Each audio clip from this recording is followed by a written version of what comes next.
e não se conformar com essa vida, mas revestir-vos do poder e da glória de Deus sobre a sua vida. E os ricos não conseguiam entrar naquela porta porque teriam que deixar os tesouros do lado de fora. Então por isso que a Bíblia relata que o camelo é mais fácil passar do que um rico ser salvo, porque as pessoas hoje estão alienadas aos bens dessa vida, mas aquele que faz a vontade do Senhor, ele está preocupado em herdar uma terra prometida que o Senhor preparou para todos aqueles que buscam a sua face em espírito e em verdade. Amém, irmãos?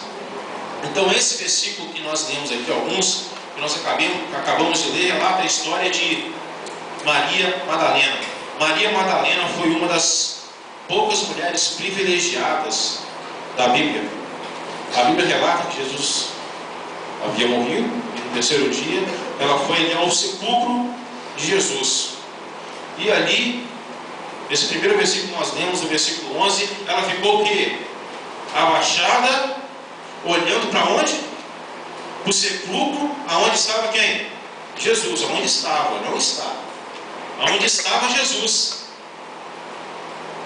Então ela estava ali pensando, triste, angustiada, e sua visão, o seu olhar estava voltada para um sepulcro vazio, um sepulcro escuro.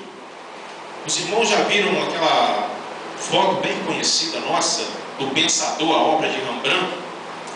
Uma estátua que fica assim. Então acho que Maria Madalena estava naquela posição. Rembrandt deve ter se inspirado nela para fazer aquela obra, o Pensador. Então Maria estava ali triste, olhando para aquele sepulcro sem vida.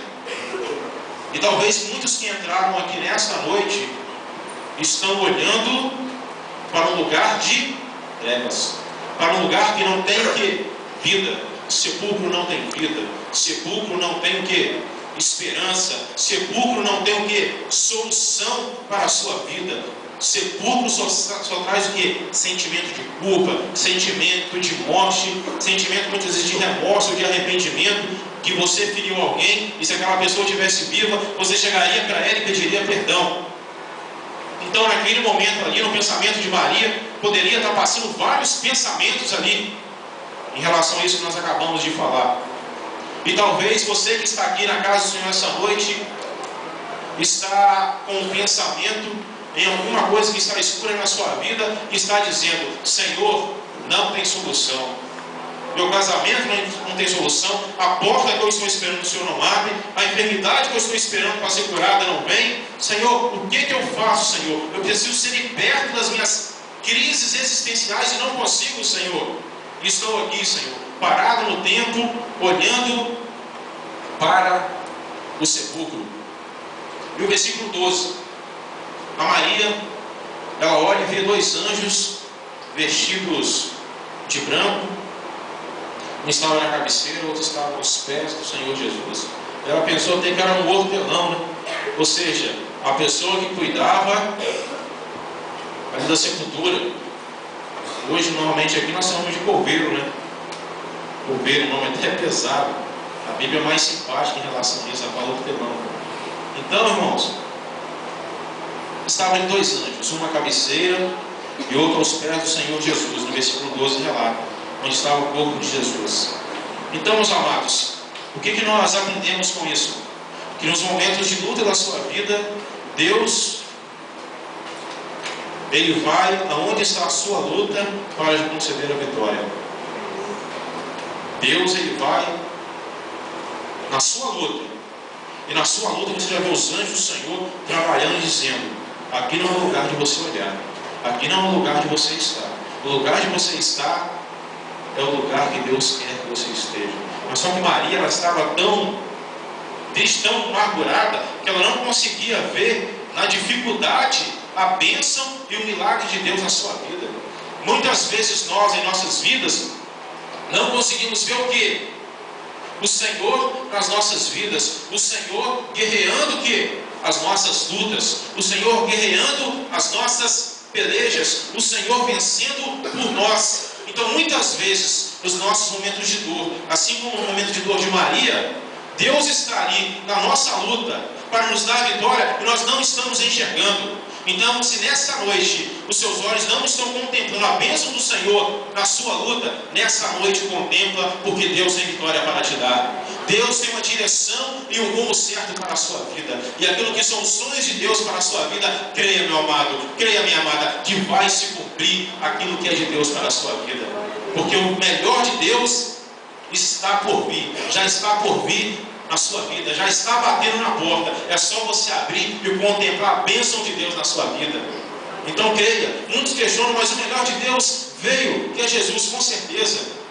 Mas Deus, no viver dessa terra, Ele nos dá aquilo que nós precisamos. E o melhor ainda que está por vir é nós estarmos nas mansões celestiais com o Senhor para todo sempre. Então, meus amados, o que nós aprendemos? Que nos momentos de luta, Deus está ali para te conceder a vitória. Então, nos momentos de luta, contemple que Deus envia os seus anjos para acampar ao seu redor para te conceder a vitória. No versículo 3, disse-lhe: mulher, por que choras? Ele disse: porque levaram o meu Senhor e não sei onde puseram.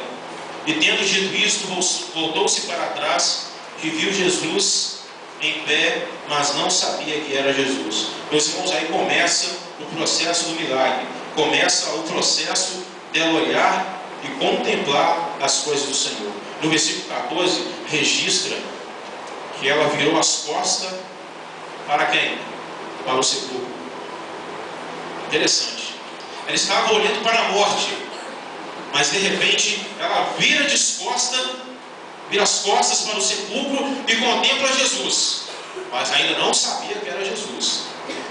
E nessa noite, o que nós aprendemos? Que se você está olhando para um lugar de morte, o Senhor quer que você vire as costas para este lugar, porque Deus já está lutando para te dar a vitória.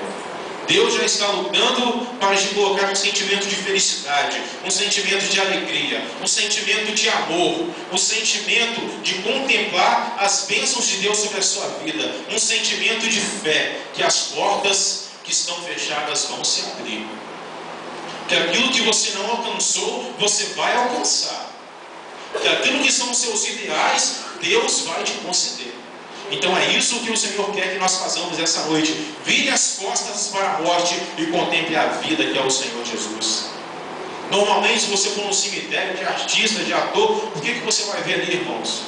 Sepulcros lindos, maravilhosos, mas por fora uma aparência muito bonita. E por dentro, irmãos, o que tem? Somente ossos, morte, cheira mal.